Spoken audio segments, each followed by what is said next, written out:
সালামুন আলাইকুম। বিসমিল্লাহির রহমানির রহিম। রব্বি আউযু বিকা মিন হামাজাতিশ শায়াতিন ওয়া আউযু বিকা রব্বি আইয়াহদুরুন। কুরআন অনুযায়ী সিয়াম অর্থাৎ রোজা পালন করুন সিরিজের দ্বিতীয় পর্বে আপনাদের স্বাগতম। যারা প্রথম পর্বটি দেখেননি তারা অবশ্যই প্রথম পর্বটি দেখে নেবেন, কারণ আজকের আলোচনা আগের পর্বের ধারাবাহিকতা। আজকের পর্বে আমরা আলোচনা করব রমজান মাসে যদি কেউ রোজা না রাখতে পারে, অর্থাৎ কেউ যদি রোজা রাখতে অসমর্থ হয়, তাহলে তার করণীয় কি। আমরা রোজা কেন রাখব, রোজা রাখলে আমাদের লাভ কি, এবং আমরা কোরআন যেভাবে বলেছে রোজা রাখতে সেভাবে যদি রোজা না রাখি তাহলে কি ক্ষতি হতে পারে, এবং আরও আলোচনা করব রোজা না রাখলে পাপ হবে কিনা, গুনাহ হবে কিনা, অথবা শাস্তি হবে কিনা। অর্থাৎ রোজার খুঁটিনাটি বিষয় সম্পূর্ণ কুরআন থেকে, অন্য কোনো কিতাব বা গ্রন্থ থেকে নয়। আল্লাহ বলেন, রোজা নির্দিষ্ট কয়েকটি দিনের জন্য। সূরা আল বাকারা, আয়াত ১৮৪। এই আয়াতে বলা হয়েছে রোজা নির্দিষ্ট কয়েকটি দিনের জন্য, অর্থাৎ রোজা কোনো অনির্দিষ্ট সময়ের জন্য নয়, নির্ধারিত সময়ের জন্য। চলুন আমরা বিষয়টি কুরআন থেকেই দেখি। আল্লাহ বলেন, রমজান মাস যাতে কুরআন নাজিল করা হয়েছে মানুষের জন্য হিদায়েত স্বরূপ এবং হিদায়েতের সুস্পষ্ট নিদর্শনাবলী ও সত্য মিথ্যার পার্থক্যকারী রূপে। সুতরাং তোমাদের মধ্যে যে ব্যক্তি এ মাস পাবে সে যেন তাতে সিয়াম পালন করে, আর যে অসুস্থ হবে অথবা সফরে থাকবে সে অন্য সময় এ সংখ্যা পূরণ করবে। আল্লাহ তোমাদের জন্য যা সহজ তা চান, যা কষ্টদায়ক তা চান না, যেন তোমরা নির্ধারিত সংখ্যা পূরণ করে নিতে পারো, আর তোমাদেরকে সৎপথে পরিচালিত করার কারণে তোমরা আল্লাহর মাহাত্ম্য ঘোষণা করো, আর যাতে তোমরা কৃতজ্ঞতা প্রকাশ করতে পারো। সূরা আল বাকারা, আয়াত ১৮৫। এই আয়াত থেকে স্পষ্ট বোঝা যায় আগের আয়াতে যে নির্দিষ্ট কয়েকটি দিন বলা হয়েছে তার রমজান মাসকেই বোঝানো হয়েছে। আল্লাহ রমজান মাসের গুরুত্ব বর্ণনা করেছেন এই বলে যে এই মাসেই কুরআন নাজিল হয়েছে, যা মানুষের জন্য হিদায়াত, সুস্পষ্ট প্রমাণ এবং সত্য মিথ্যার পার্থক্যকারী। এরপর আল্লাহ স্পষ্ট নির্দেশ দিয়েছেন, তোমাদের মধ্যে যে ব্যক্তি এ মাস পাবে সে যেন তাতে সিয়াম পালন করে, অর্থাৎ রমজান মাস পাওয়া মানেই সিয়াম পালন করা। এখানে আল্লাহ আরেকটি সমস্যার সমাধানও দিয়েছেন। যদি কেউ অসুস্থ হয় অথবা সফরে থাকে আর রোজা না রাখতে পারে, তাহলে সে পরে অন্য সময় সেই সংখ্যা পূরণ করবে, অর্থাৎ ৫ দিন রোজা না রাখতে পারলে পরবর্তী কোনো সময়ে সেই ৫ দিন পূরণ করবেন। অর্থাৎ ধরুন আপনি রমজান মাসে ৫ দিন রোজা রাখতে পারেননি, তাহলে পরবর্তী কোনো সময়ে সেই ৫ দিন পূরণ করবেন, অর্থাৎ ৫ দিন রোজা রাখবেন। আল্লাহ কেন এই সুযোগ দিয়েছেন এর কারণও আল্লাহ এই আয়াতেই বলে দিয়েছেন। আল্লাহ বলেন, আল্লাহ তোমাদের জন্য যা সহজ তা চান, যা কষ্টদায়ক তা চান না। সূরা আল বাকারা, আয়াত ১৮৫। অর্থাৎ আল্লাহর বিধান কষ্ট দেওয়ার জন্য নয়, বরং সহজ করার জন্য।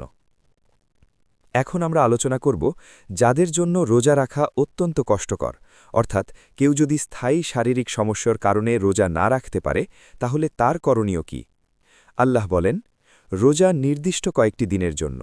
অতঃপর তোমাদের মধ্যে যে যে অসুস্থ হবে কিংবা সফরে থাকবে তাহলে অন্যান্য দিনে সংখ্যা পূরণ করবে, আর যাদের জন্য তা কষ্টকর হবে তাদের কর্তব্য ফিদিয়া, একজন দরিদ্রকে খাবার প্রদান করা। অতএব যে স্বেচ্ছায় অতিরিক্ত সৎকাজ করবে তা তার জন্য কল্যাণকর হবে, আর সিয়াম পালন তোমাদের জন্য কল্যাণকর, যদি তোমরা জানতে। সূরা আল বাকারা, আয়াত ১৮৪। এই আয়াত থেকে আল্লাহ বলেছেন যাদের জন্য রোজা রাখা কষ্টকর তারা একজন দরিদ্রকে খাবার খাওয়াবে, এটাই ফিদিয়া। কিন্তু এর পরেও আল্লাহ একটি গুরুত্বপূর্ণ কথা বলেছেন, সিয়াম পালন তোমাদের জন্য কল্যাণকর যদি তোমরা জানতে। অর্থাৎ রোজা শুধু না খেয়ে থাকা নয়, এর ভেতরে রয়েছে কল্যাণ, তাকওয়া এবং আল্লাহর নৈকট্য। আল্লাহ কেন বলেছেন রোজা কল্যাণকর সেই বিষয়টি আমরা এই অংশে বিস্তারিত আলোচনা করব। তাই অনুরোধ করছি, সম্পূর্ণ ভিডিওটি মনোযোগ সহকারে দেখুন।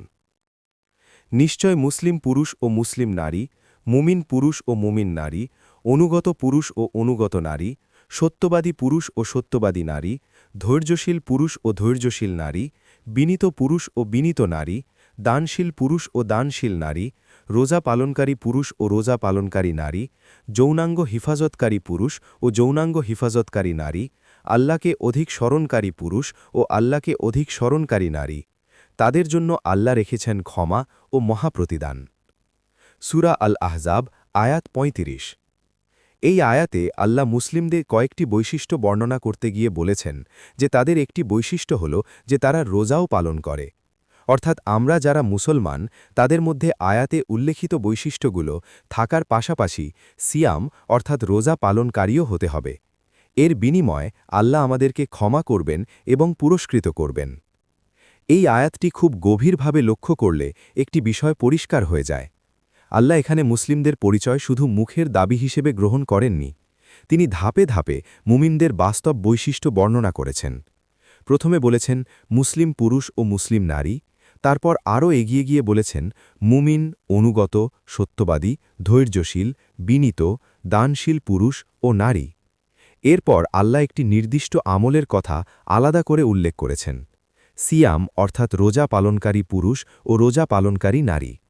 এটা খুব গুরুত্বপূর্ণ, কারণ আল্লাহ চাইলে সবকিছু একসাথেই বলতে পারতেন, কিন্তু তিনি আলাদা করে রোজার কথা উল্লেখ করেছেন যেন এটা স্পষ্ট হয় যে রোজা মুসলিমদের পরিচয়ের একটি অপরিহার্য বৈশিষ্ট্য, এবং সবশেষে আল্লাহ এ সকল বৈশিষ্ট্য যাদের মধ্যে আছে তাদের ফলাফল ঘোষণা করেছেন।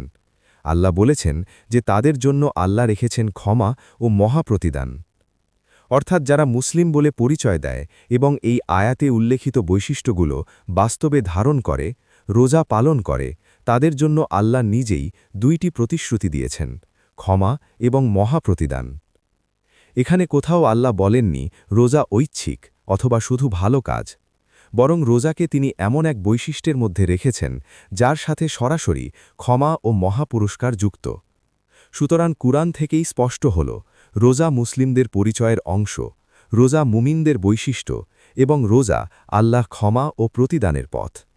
এই সত্য কুরআনই আমাদের সামনে তুলে ধরেছে, কোনো অন্য গ্রন্থ নয়, কোনো মানুষের মত নয়। এখন রোজার এই প্রতিদান পাওয়ার জন্য কুরআনে আল্লাহ যেভাবে বলেছেন সেইভাবেই রোজা রাখতে হবে, অর্থাৎ রোজা রাত পর্যন্ত পূর্ণ করতে হবে, যা আমরা পূর্ববর্তী পর্বে কুরআন থেকেই দেখেছি।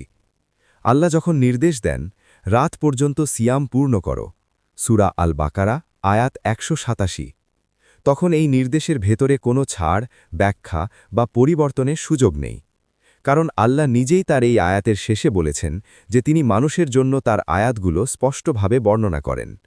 এখন যদি কেউ আল্লাহর নির্ধারিত সীমা অনুযায়ী রোজা রাত পর্যন্ত পূর্ণ না করে, নিজের ধারণা, প্রচলন বা মানুষের কথা অনুসরণ করে রোজা ভাঙে, অথচ আল্লাহ স্পষ্ট নির্দেশনা সামনে থাকা সত্ত্বেও তা মানে না, তাহলে যদি আল্লাহ তাকে রোজার সেই প্রতিদান না দেন, এর দায়ভার আল্লাহর উপর নয়, বরং এর সম্পূর্ণ দায়ভার তার নিজের উপরই বর্তাবে।